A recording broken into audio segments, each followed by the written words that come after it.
run or pass category, and that's not really true from our perspective. I mean, I think when you're looking at balance, particularly in normal down and distance, you want to make sure your run blocking unit and the pass protection unit have some balance. So the point I'm making is the RPOs, the run blocking unit is still coming off the ball. They're still, and I know they get categorized as throws because the ball is thrown to the perimeter.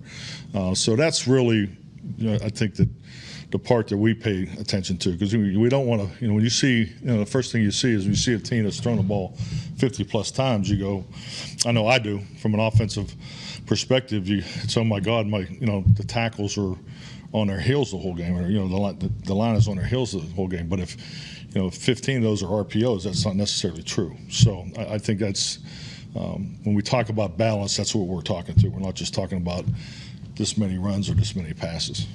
Do you care at all whether yards are yards, like you've saying, Kellen has said. Mm-hmm. Does it matter, or over the course of the game, is there something to be said for you still have to have that presence, otherwise you kind of go away from it and then suddenly you're one-dimensional? It's not beating your head against the wall, but Yeah, no, I think you've answered the question. It's more about the threat and the activity up front. I think at the end of the day, we want the yards. But there are body blows, particularly when you're playing against certain defensive linemen or particularly pass rushers. You don't want to be where your tackles vertical setting all day. So you got to have the opportunity to give different sets, jump sets.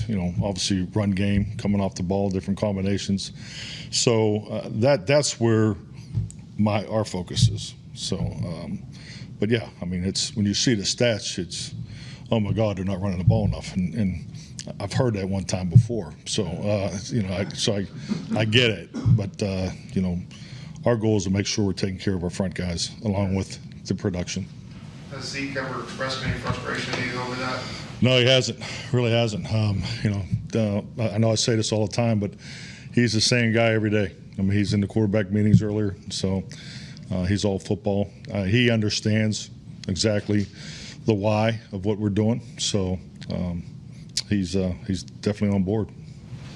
Did you think, Mike, did you think in the game there were times where on the RPOs you could have run it a few times where maybe you didn't, or were you pretty happy with the? No, I was happy with the decision making. I think like anything, when there's always an extra element. That's why you throw the ball. So where is the element? Is it an immediate threat?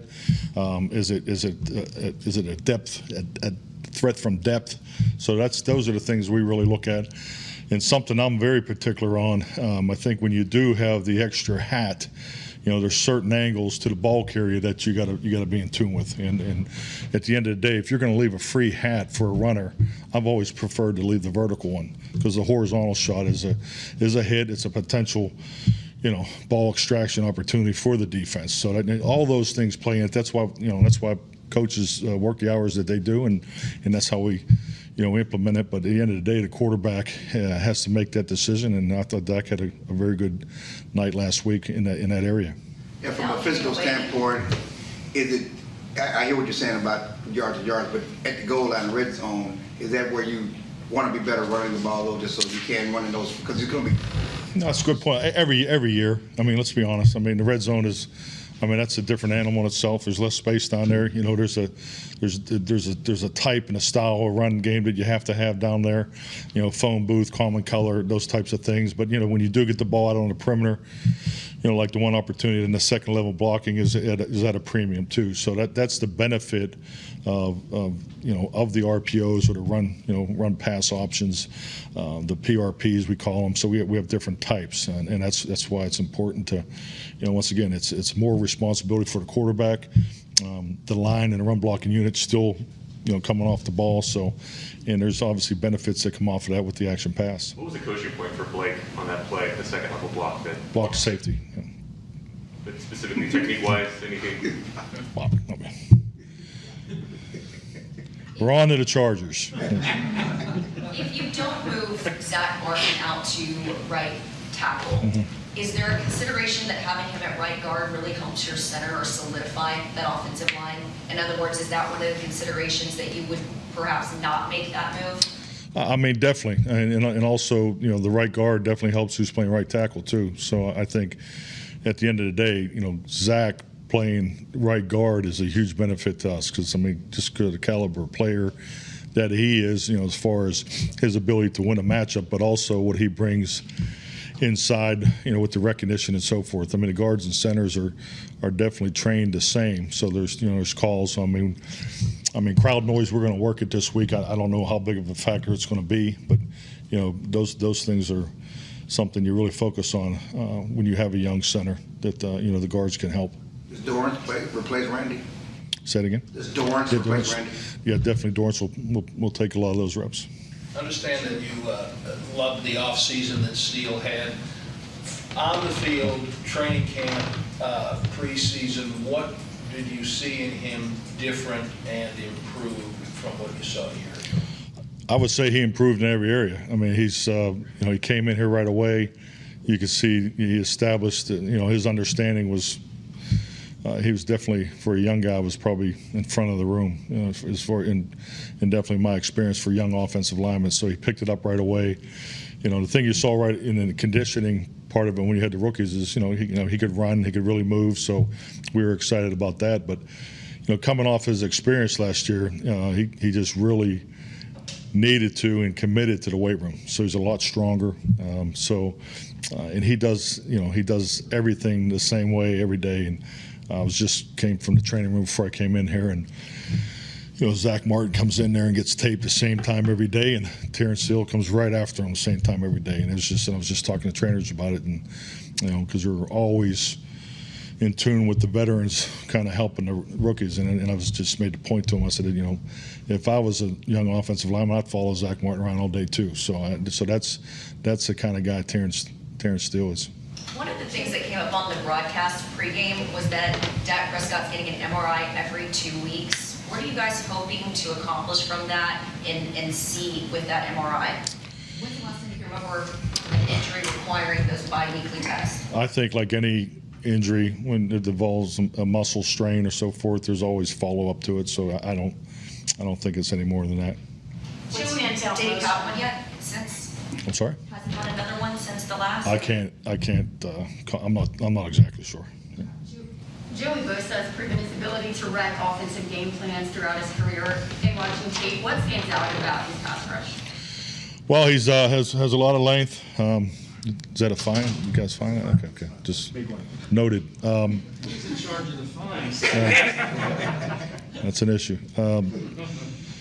I mean, really, when you watch him play, and I mean, obviously coming out as a high pick and just at Ohio State, you know, he's a very smooth athlete, has excellent twitch, a lot long levered than I think you realize, you know, because we haven't played these guys, and this will be a new experience. This is what we refer to as an uncommon opponent. So we spend a little more time on that in the team meetings and the early group meetings, you know, making sure we really identify their personnel and he was definitely at the top of the list, you know, for our offensive guys. So just an excellent player, has great understanding. They're moving around. There are multiple defensive front football teams, so we got to be really good at, you know, locating him and knowing where he is at all times.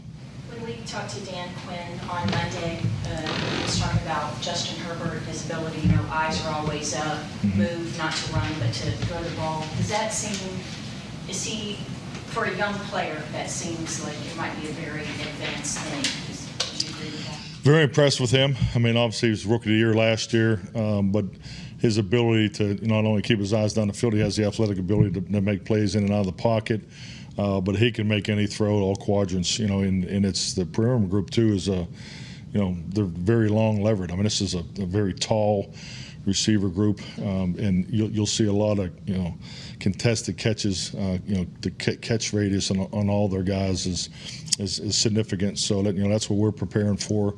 Their yards after the catch will probably be one of the better teams that we compete against this year. So, you know, not only are they uncommon, but you know, we feel like we have really good tape. We spent time on them in the off season, but I've been impressed with their personnel. Are young quarterbacks better prepared to play these days than they were 10, 15 years ago? I think it's. I'm not being critical. I think it's a very general.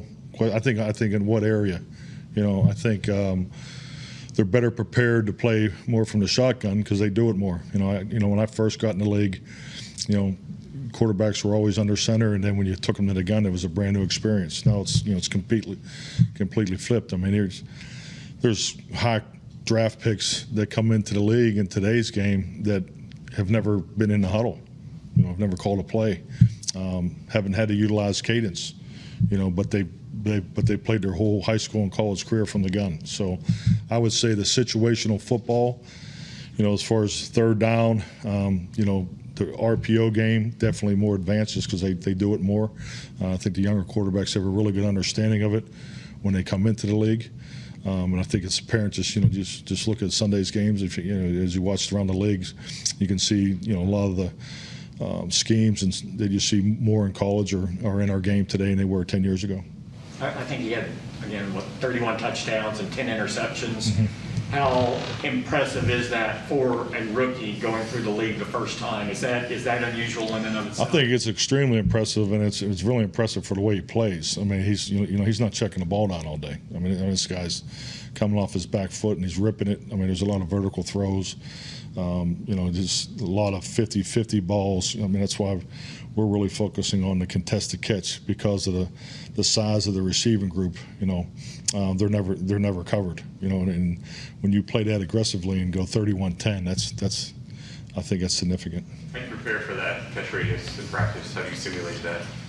Well, frankly, just compete. We have some long lever guys too. So I mean, it's more of an emphasis, and you just try to generate those types of throws in situations in the competitive periods. What did you feel overall about your ability to pressure Brady in that opening game consistently over the course of the game? Where would you rank? We can be better. I think our transition rush and I know our defensive front, they spent a little extra time this morning together. So just to learn from that and make sure we're set on this next plan. This is it's an early season game, so you're going to have a lot of unscouted looks. It's a new opponent. They've come off of a really nice road win. They're playing with a lot of confidence, so we're looking forward to the challenge. You got a young left tackle, Slater, Hollywood. What do you think of him coming out? I mean, obviously he's left tackle and played at a high level, and I think the fact that they redid their whole offensive line has been impressive. You had Brian and Corey, two former players. So I think the center and tackles that they're good players, they're guards, and some moving parts there. So, but for just playing week one, we thought they did a really nice job. Mike, you talked about Joey Bosa and some of the personnel piece on defense. When you look at Brandon Staley's defensive system, how is it different than what you've seen through much of your time in the league?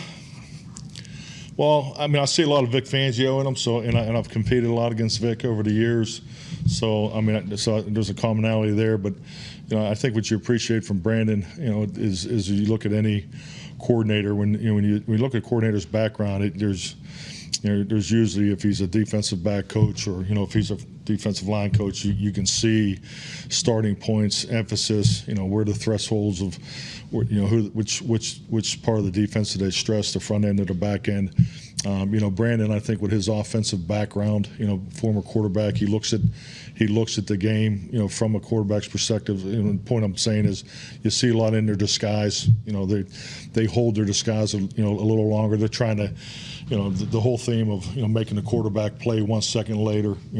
That's a common theme that you see in defenses that are high in scheme and high in disguise, and he definitely has a heck of a system that presents that challenge. He had a couple of drops and he took ownership of. What's been his mindset this week?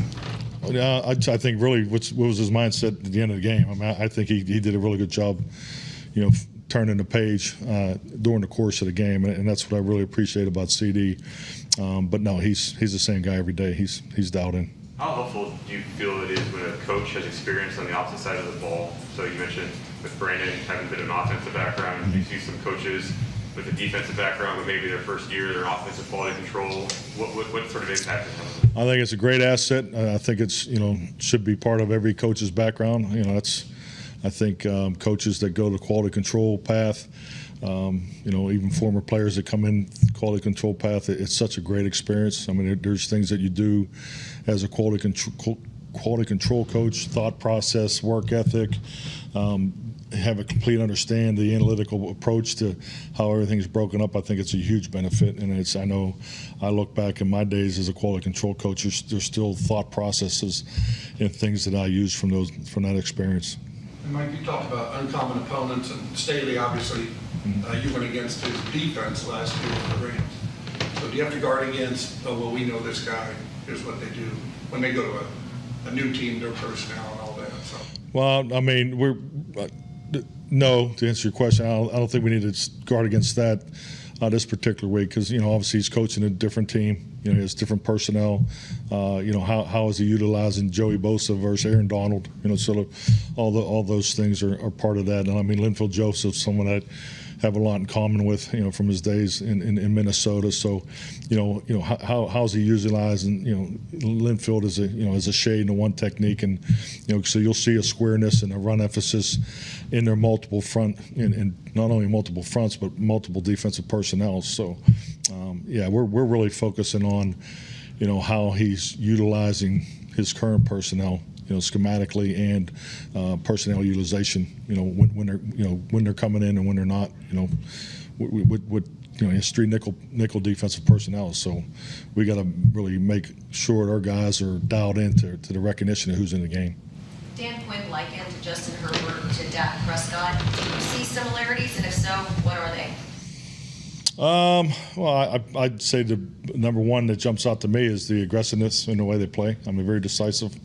It's definitely they can play both in the pocket and out of the pocket. It's in extend plays, make throws. Throughout, and frankly, they both play with a lot of confidence. Thank you. Thank you.